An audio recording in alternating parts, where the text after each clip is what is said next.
Hello and welcome to the patch. My name is Kaidera and I will be going through what has been happening these past few months with Formula Fusion. I will also be going through what is currently planned and what we can expect these coming few weeks. So here we go.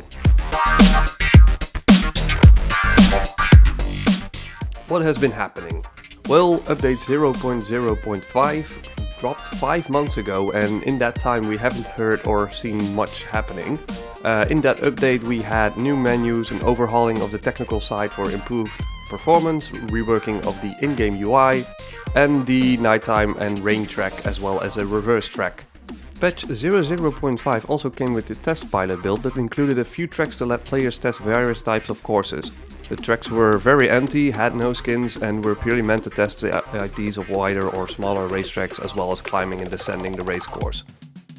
Shortly after the patch has gone live, news came out that the current community manager Vash had decided to leave R8 Games. This marks the second community manager leaving from the company.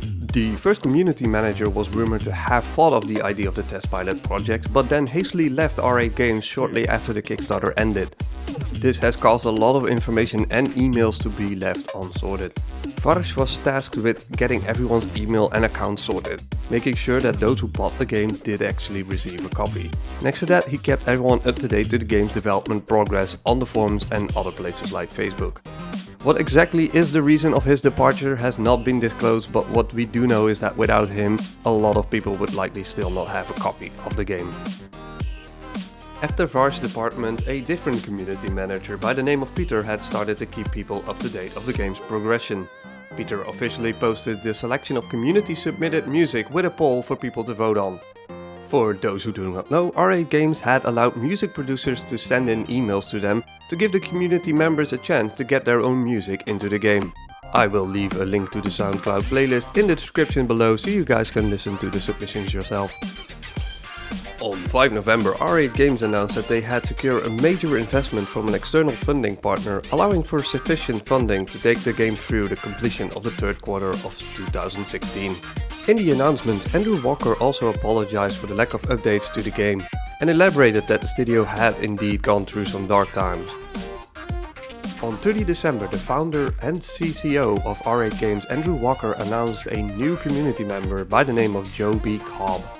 Jody Cobb is a veteran game designer and one of the original designers of WipEouts 3. His job focuses on discussing the changes that they have made and to review feedback.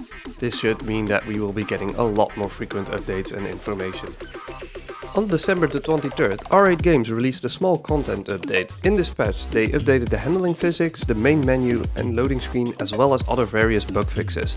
R8 Games did acknowledge that they knew this was not a rich content update, but are hoping to get a lot more frequent updates out this way. About a month later, on 19 January, a Facebook post was made announcing that R8 Games is looking for interns in the location of UK Middlesbrough. In it, they stated that they are looking for a couple of interns to help grow and engage with their community and to add to their internal QA resources. The goal is to help accelerate the community management plans to deliver the content on Steam. Ideally, they would like to have TTP members. Personally, I would go there and I would love to help out, but sadly, I live in the Netherlands as evident by my accent. Which brings us to what is happening right now. Cold Storage has announced a new upcoming album in celebration of WipEouts' 20th anniversary called Chillout. Cold Storage, as some of you might know, is one of the music artists who has made music for WipEout and has said that he will be making music for Formula Fusion as well. Taking a look at his Facebook page, I can safely say that Cold Storage is probably a bigger WipEout fan than I am. On the subject of music, on 16 November, community manager Peter posted, "We are currently engaging in some positive dialogue with the Prodigy for some of the music within the game. Some exciting stuff ahead." There has also been a post of what looks to be the final version of the next craft, the FF3000 series. This will be the faster class than the one that's currently in the game, and I personally can't wait to try and test it out. If they will make the current class slower or this one faster is currently unknown. On January the 26th, R8 Games posted news that they had teamed up with Orchestral Media Development. In the post they say, quote, "You should start hearing a big difference in future gaming builds as we aim to blow your mind with our plans to provide you with a total immersive AG racing experience." Which brings us to the big news. R8 Games has been posting screenshots of a new racetrack called Niagara. In the screenshots you can see that the track is already looking fairly developed. With the posting of the screenshot, a community manager also said that he will post a screenshot of the racetrack each day until release. How many screenshots he will post is not said, but it does leave us to believe that this track will be released fairly soon on Steam Early Access. So all that is left now for us to do is to wait for the new track to be released and to see where the game will be heading. I hope this video was informative to you guys. Feel free to tell me your opinion on this video or the status of the game in the comments below, and I hope you guys will be here for the next time on the patch. In the meantime, I'll be playing Grip, which also just got released on Steam Early Access.